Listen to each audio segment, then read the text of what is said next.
नमस्कार, मैं नरेश कुमार चटिया आप सभी का इस YouTube चैनल पर हार्दिक स्वागत करता हूं और आपसे रिक्वेस्ट करना चाहूँगा कि आप इस चैनल को सब्सक्राइब कर लें और साथ में बेल आइकन को भी प्रेस कर दें ताकि आपको नोटिफिकेशन टाइमली मिलते रहें।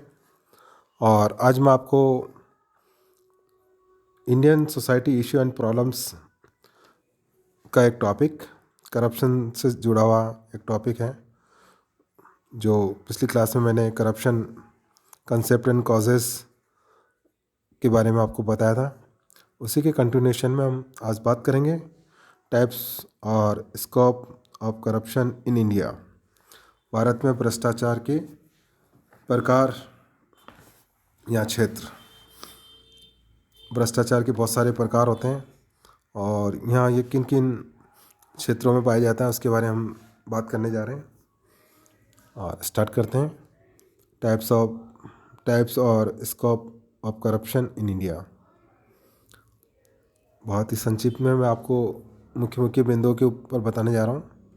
भारतीय समाज के हर क्षेत्र में इतना भ्रष्टाचार घुल गया है कि हमारे जीवन का जैसे एक अभिन्न अंग हो गया है।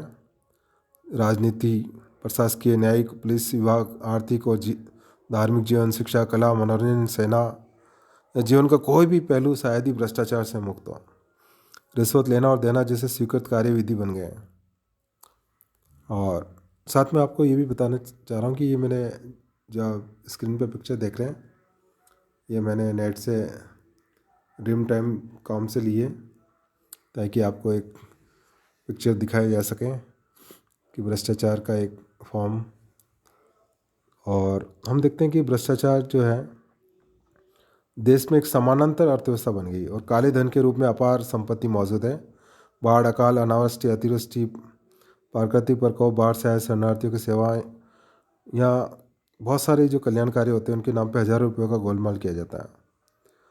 चीन और पाकिस्तान के लड़े गए युद्धों के समय देशवासियों ने सैनिकों राष्ट्र के लिए हज़ारों रुपये जेवर और वस्त्र भेंट किए, परंतु उनका कोई भी सही उपयोग नहीं हुआ। उसमें भी घोटाले हुए हैं। आज किसी भी ऑफिस में बिना कुछ लिए दिए काम कराना बहुत कठिन है।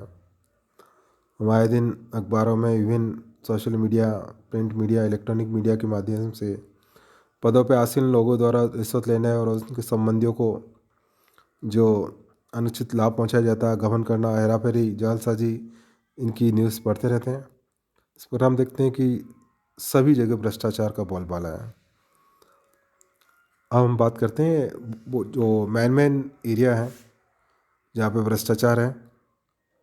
उसमें पहला है करप्शन इन पॉलिटिकल स्फेयर, राजनीतिक क्षेत्र में भ्रष्टाचार। राजनीतिक क्षेत्र में हम देखते हैं कि भ्रष्टाचार बहुत सारे रूपों में देखने को मिलता है। राजनीतिक संगठन है, चुनाव है, प्रशासन है, न्याय और पुलिस शासन आदि सभी इसके पक्ष हैं। सरकारी दल अपने लाभ के लिए राष्ट्रीय हितों की बलि दे देते हैं।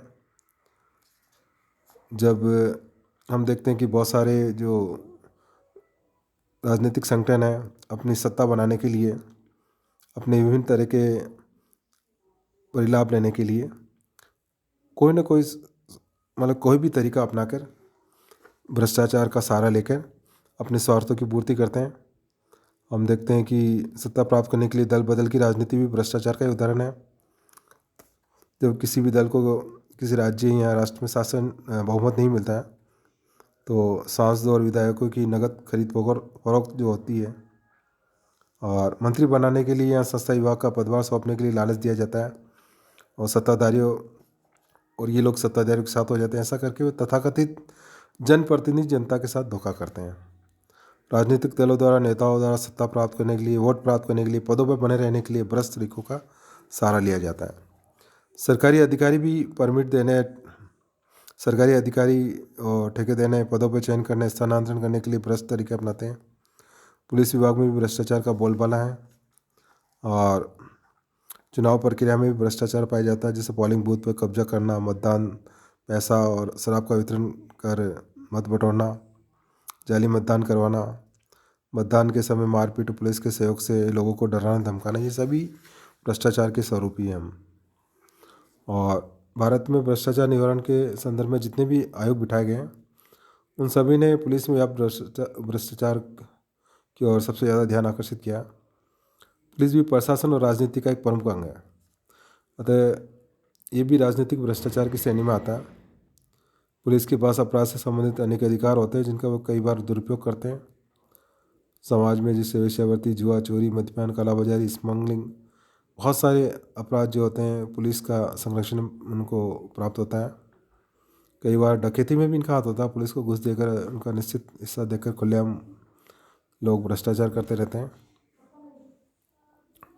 सबसे बड़ी बात है कि न्यायिक क्षेत्र में भी भ्रष्टाचार है, वो भी उससे मुक्त नहीं है।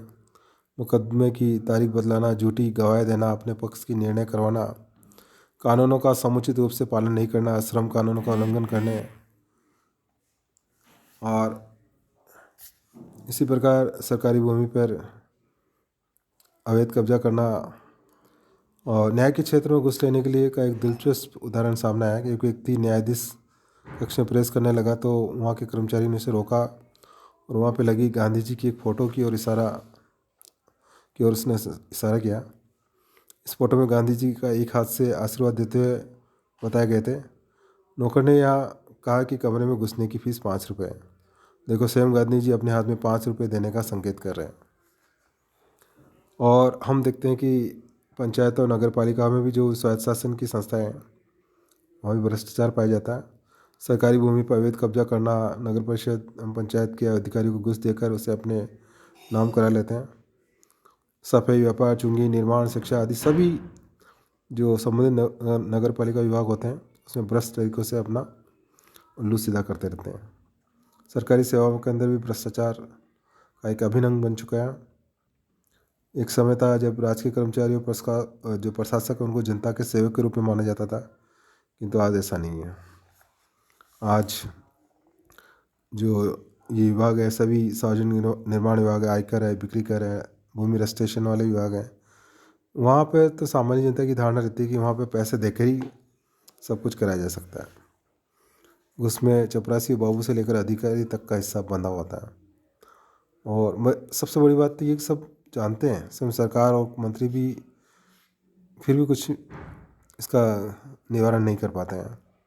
सरकारी वस्तुओं को खरीद के बिल बड़े बनाए जाते हैं, भुगतान कम किया जाता है, प्रत्येक सरकारी खरीद पर कमीशन तय होता है। यही कारण है कि सरकार का छोटे से छोटे अधिकारी भी ठाठ से रहता है। इसके बाद वित्तीय वर्ष के अंत में सरकार द्वारा विभिन्न विभागों को खर्च की एक बड़ी रकम दी जाती है, जिसका उपयोग भी वो जल्दबाजी में आनन फानन में किया जाता है। झूठे बिल बनाए जाते हैं, ग्रांट को लैप्स नहीं हो इसके चक्कर में किसी भी प्रकार की घटिया वस्तुएं कमीशन पे खरीद ली जाती है। तो ये सब राजनीतिक भ्रष्टाचार के स्वरूप हैं। और इसके अलावा हम देखते हैं कि औद्योगिक आर्थिक क्षेत्र में भ्रष्टाचार है। आप सभी जानते हैं कि औद्योगिक क्षेत्र में भ्रष्टाचार कितना व्याप्त है।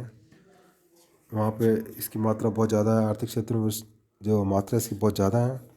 इसका प्रमुख जो कारण है, भारत एक गरीब देश है। पश्चिम के संपर्क के कारण लोगों का भौतिकता के प्रति लगाव बढ़ गया है और हर कोई व्यक्ति रातों रात लखपति बनने के सपने देखने लगता है। और बड़े बड़े उद्योगपति, व्यापारी द्वारा भ्रष्टाचार होने में भी ये पुलिस, न्यायालय और कानून की गिरफ्त से बच जाते हैं, क्योंकि समाज के उच्च वर्ग के होते हैं। वकीलों, न्यायाधीश, वकीलायक और संस्थाओं सभी से इनके संबंध होते हैं और ये भ्रष्ट तरीके से अपने बिजनेस को आगे बढ़ाते रहते हैं। इसमें मिलावट करना, कालाबाजारी करना, मूल्यवर्धी करना, चोरी छिपे जो डुप्लीकेट माल बेचना और आर्टिफिशियल सामानों की कमी पैदा कर देना, ये सारे सब कुछ औद्योगिक क्षेत्र और आर्थिक क्षेत्र के भ्रष्टाचार के उदाहरण हैं। व्यापारी और उद्योगपति द्वारा युद्ध, अकाल, अतिवृष्टि, अनावृष्टि के समय में भी माल जमा कर लिया जाता है और फिर उसे ऊंची कीमतों पर चोरी छिपे बेचा जाता है।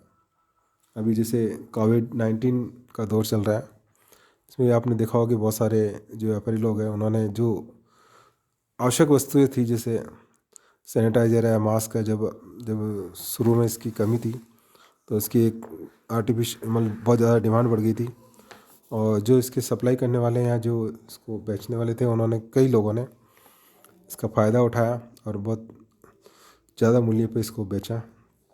और इसी प्रकार बहुत सारे जो आवश्यक, जीवन के लिए आवश्यक वस्तुएं हैं, उन वस्तुओं की भी काफ़ी ज़्यादा कीमत ली गई कई जगह पे।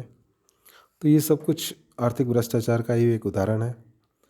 और इस प्रकार मकान, ज़मीन, दुकान आदि को अधिक कीमत में बेचकर कम की रजिस्ट्री करवाई जाती है। इससे सरकार को, रेवेन्यू को घाटा होता है। पूंजीपति लोग अधिकाधिक धन कमाने के लिए भ्रष्ट कार्यों का सहारा लेते हैं। नकली वस्तुओं का निर्माण कर उनको कोई जो रेपुटेड मार्क का उसका लगा देते हैं। झूठा विज्ञापन होता है, पेटेंट और ट्रेडमार्क, कॉपीराइट का उल्लंघन किया जाता है। तो ये सब कुछ किया जाता है। पिक्चर जो आप देख रहे हो वो नेट से ली गई, गेटी इमेज से, ताकि करप्शन का एक फॉर्म आपको दिखाया जा सके। और काला धन, ब्लैक मनी, ये भी बहुत बड़ा भ्रष्टाचार का एक स्वरूप है। काले धन को समाप्त करने के लिए नोटबंदी लागू की गई थी। इसमें काफ़ी लोगों का जो धन इकट्ठा हो रखा था वो बाहर आया था।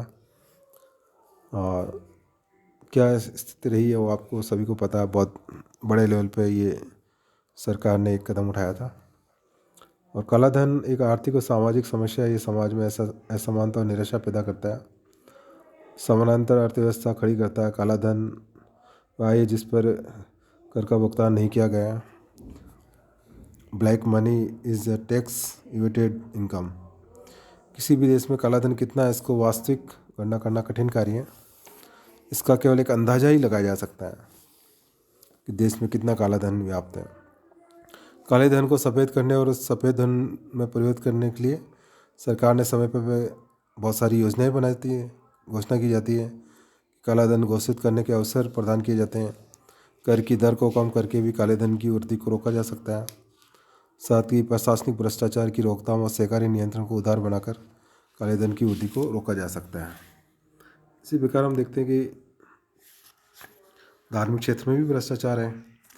और धर्म, जिसको हम आध्यात्मिक कल्याण का एक मार्ग मानते हैं, ईश्वर को संबंध करता है, इसमें भौतिक गुणों का विकास करता है, वह भी आज भ्रष्टाचार से मुक्त नहीं है।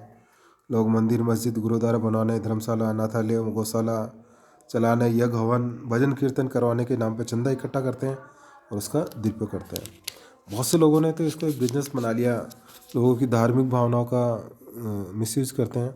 लोगों से पैसा इकट्ठा करते हैं और फिर इसका अपने हिसाब से उसका इस्तेमाल करते हैं। क्योंकि इसका ज़्यादातर लोग जो चंदा देते हैं उनको खुद को या तो उसके प्रति जागरूक नहीं होते हैं, या उसका वो पता लगाने की कोशिश नहीं करते कि हमने जो पैसा चंदे के रूप में दिया उसका सदुपयोग हो रहा है या नहीं हो रहा है।